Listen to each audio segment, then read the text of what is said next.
Hello, I am Bing Han, Senior Principal Research Analyst at S&P Global Energy.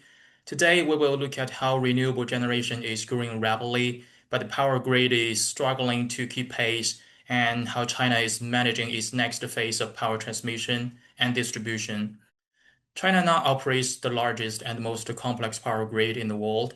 By the end of 2025, the country had built more than 2.5 million kilometers of transmission lines and 46 ultra-high voltage lines carrying over 350 gigawatt of capacity. The scale is impressive, but it is not keeping pace with the growth of renewable generation. Over the past decade, China built more than 2,300 gigawatt of wind and solar capacity, most of it concentrated in the western regions where resource potential is the highest but demand is low.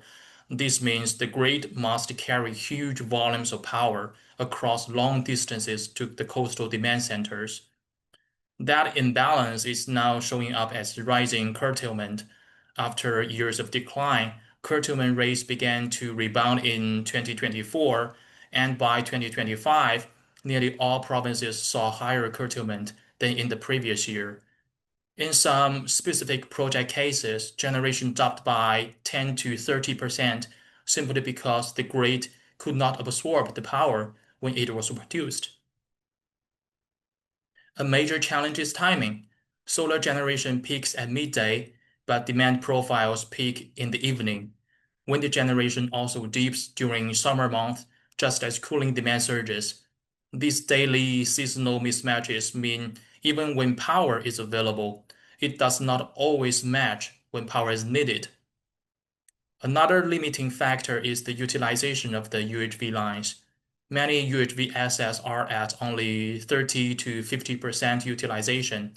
In some cases, support for firm capacity that was meant to stabilize renewables output was delayed, which further constrained how much renewable energy could flow consistently on the line.